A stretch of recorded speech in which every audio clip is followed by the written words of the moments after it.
Good morning, Thursday morning, 1:45 a.m. here in the Philippines. Back from the mountains. Long drive yesterday. Up through the mountains. Once you get up them cemented roads, them roads were all rutted. But good topic for today. I was just thinking about Mom having my morning cup of cold coffee. Set up my folder.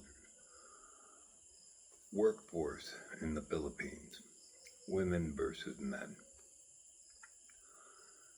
In my observation here, you can say, let me adjust this a little. I've noticed that there is more females working than men to work at cash registers, the banks, any of them like Lee Plaza, Robinson Mall. These kids have to graduate high school or have 4 years of college to get a job here. Not like America. The boys, their education, some get out of 6th grade, some 9th, some 10th, some don't even graduate high school. The ones that do, they do go to college and they pursue. But majority of the men you see work construction, drive tricycles, security guard, but also it's a 50-50 in the security guards. Women and men, just like in the police department, more women are going and becoming police officers. But you see more women when you go to these stores, on the floor to help you. Sir, may I help you? Ma'am, may I help you? Mom, what you need? Sir, what you looking for? The minute you walk in, security guards, a lot of females at a lot of the stores I go to, you'll see men. Other than that, you see the females working more than you see the men. They'll do construction. A lot of them will stay at home. And they'll do little odd-end jobs, for 200 pesos, 300 pesos, whatever they can get for work, because they don't have that education. It's sad in the Philippines like that to see that. It's not like America. Companies in America look at you and say, well, you couldn't finish high school, so what tells me you're going to do 20 years with my company? But you can still get a job there. Might not be the job you like, but you can get a job.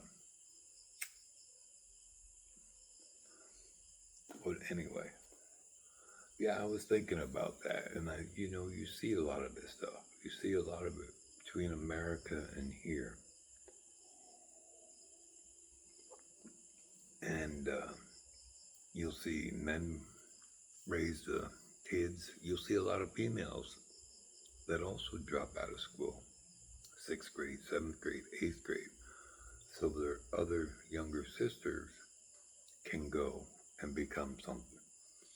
Because then that family will live off of them. Their job, that's the way they're raised here, is as a family unit. When kids turn 18 here, they don't leave home. They still stay together unless one day they decide they're going to start their family, and then they'll go out on their own and they'll figure out what they're going to do. But normally the Filipino family, they all live together or around close to one another. They don't venture out like our children do. In America, our children will go anywhere.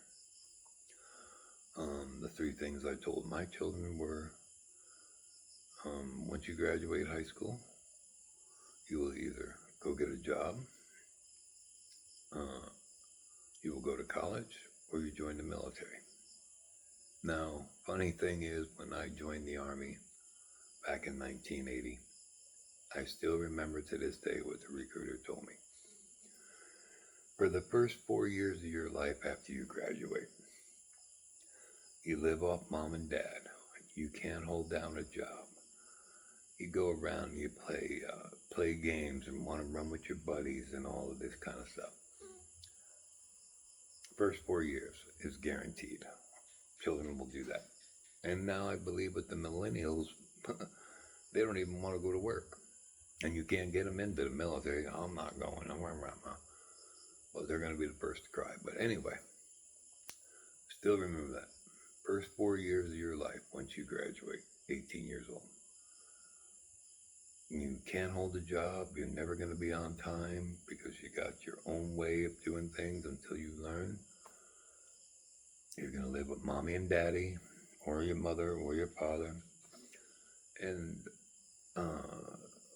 you expect them to pay all the bills and pay your grocery bills and all that. Signed up for the military. Signed up for the 82nd Airborne Paratrooper. Went to school down at Fort Benning, Georgia. Had basic and AIT. 8 weeks, 12 weeks. 8 or 12 weeks of that. 3 months, 2 to 3 months. And I figured, okay, jump school. All they did was put me on a bus, take me to the other side of the post, and set me up for jump school. And after being locked down for the 9 weeks, or 12 weeks, when I got to jump school, we got in formation once you get there, and the Black Hats dismissed us after we had our stuff in the big barracks and all that. And they said, you're dismissed till 7 a.m. tomorrow morning. So all us new soldiers just get out of basic and AIT. We all looked at one another, and the Black Hat walked over and he says, oh, for all you guys just coming out of basic AIT, that means you can go put on civilian clothes, you can go downtown, don't get all drunk and get your heads messed up, and don't be late, because we start at 4 a.m. in the morning, and they do. So we actually got our first freedom. But anyway, but to get back to the subject, with the children here, they stay with the family. The parents rely on them because the parents raise them, so the parents rely on them to take care of them as they get older. And it's kind of scary because if some of them don't work, they go fishing in a boat and they catch those little fish. And if they don't catch a lot of fish that day, don't make a lot of money, they got to support their family plus the parents. But it's just, I don't know. It's a complete different way than America, and you learn it all the time. Every day you learn something new here. It's like a new learning phase. Being patient, learning about all this. But like I said, the workforce, you're going to see more women going to work. And when they go to work, they don't wear regular clothes. They're uniformed, and they all wear high heels. The stores make them wear high heels, where I would think, okay, a pair of nice sneakers or something like that, or, no, they all dress high heels, uniformed, hair's pulled back, makeup done, very polite and all that. But no, I figured I'd throw this at you. It came up on my mind here, and here I am up early in the morning anyway, so nice and quiet. As you can see, still dark out, no sunrise. But whatever you want to know, let me know, and I'll check into it. I'll go look into it firsthand. I'll go ask people. I'm not afraid to ask people. I get told I embarrass people. American joke in here. They don't know what that's about. You got to let them know it's a joke, because they will take you serious. Like I fell down the back steps, because the way that they were designed, it doesn't come out on a flat surface and then you turn, have the handrail with your steps. They did a kind of half quarter circle steps, and I wasn't watching, and I hit it, and the step was wet, and I slipped. So down I went, and so I turned around and I go to the stores. Oh, sir, what happened? Mom pushed me down the steps.